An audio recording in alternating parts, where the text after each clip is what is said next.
Hello there, I am Dr. Camacho. Today I'm going to talk to you about Good Samaritan Laws. These are laws that are found throughout the world that help bystanders or people who happen to be in the area when someone is injured, they're sick, they're incapacitated, they need rescuing.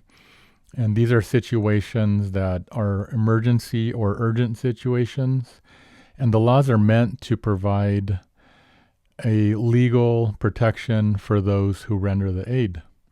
Now, you do have to act within your abilities. You can't do things that are not reasonable given the amount of training that you have.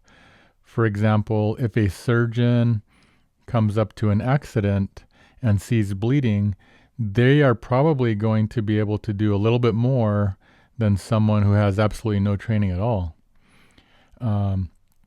Sometimes tourniquets need to be placed, sometimes pressure needs to be held, and while you're waiting for ambulances and emergency medical technicians to arrive or firefighters to arrive, you may be able to render aid to help this person.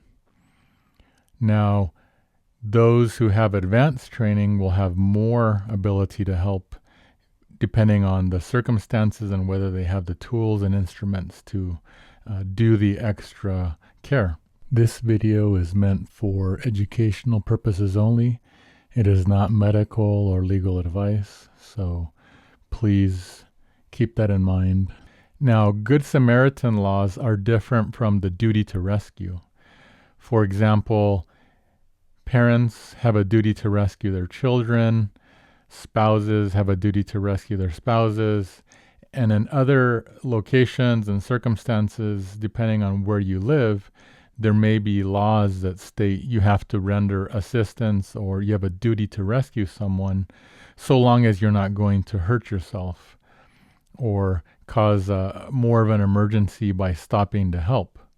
So you really should be aware of what the duty to rescue laws are as well in your region.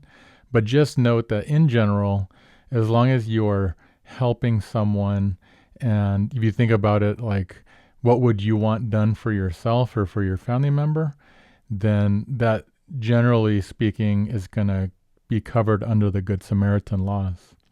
Now, Good Samaritan laws get the name Good Samaritan from the parable from the Bible. And now I'm going to show you an animation that I made a few years ago that explains the verse. It's in John. So let's go watch that now. The Good Samaritan, Luke 10:25-37. Behold, a certain lawyer stood up and tested him, saying, Teacher, what shall I do to inherit eternal life? He said to him, What is written in the law? How do you read it? He answered, You shall love the Lord your God with all your heart, with all your soul, and with all your strength, and with all your mind, and your neighbor as yourself. He said to him, You have answered correctly. Do this, and you will live. But he, desiring to justify himself, asked Jesus, Who is my neighbor? Jesus answered, A certain man was going down from Jerusalem to Jericho, and he fell among robbers, who both stripped him and beat him, and departed, leaving him half dead. By chance a certain priest was going down that way, and when he saw him, he passed by on the other side. In the same way, a Levite, when he came to the place and saw him, passed by on the other side. But a certain Samaritan, as he traveled, came where he was. When he saw him, he was moved with compassion, came to him and bound up his wounds, pouring oil and wine. He set him on his own animal, brought him to an inn, and took care of him. On the next day, when he departed, he took out 2 denarii, gave them to the host, and said to him, Take care of him. Whatever you spend beyond that, I will repay you when I return. Now which of these 3 do you think seemed to be a neighbor to him who fell among the robbers? He said, He who showed mercy on him. Then Jesus said to him, Go and do likewise. And now you understand the story or the parable of the Good Samaritan. And you can see how he went and helped this injured man despite the severe injuries and his own safety.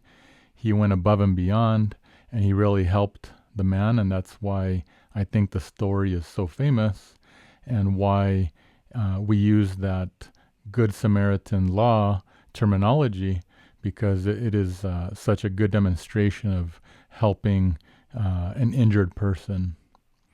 Now, I have been a Good Samaritan a few times myself on airplane flights, car accidents. I've stopped to help people. As a physician, I do have some advanced training, but I'll tell you that the majority of the time when I have stopped to help people, I'm basically limited in that I don't have any of my normal instruments or operating room headlights, things like that. So basically, when I stop to help people, I'm limited by just using my hands, assessing the patient, using a flashlight. And sometimes the assistance doesn't come for quite a while. When I stopped to help a man who was in a car accident and he had what I thought was a neck injury, I had him hold still, and then I helped him keep his head immobile, and he couldn't feel his hands and his arms very well. He had some numbness and tingling. Despite us calling 911, it took about 20 minutes for the ambulance to come. And once the EMTs arrived, I explained what was happening, and they, put a C-collar on him and then put him on a gurney and took him to the hospital. On airplanes, sometimes when I've rendered aid, I'm basically with the patient for 30, 45 minutes. Once they're stable, I come back and check on them, and the flight attendants will grab me if anything has changed in the interim. And sometimes you have to divert a flight if it's an emergency. The good thing about airplanes is they do have phone connections to emergency physicians who are trained for flight emergencies, and they can provide some guidance. So anyway, I hope you don't have to be in a Good Samaritan role, because it is always stressful and scary at times.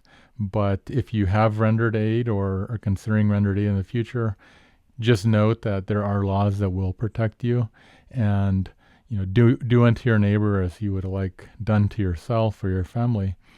So anyway, I hope you learned something today. Have a great day.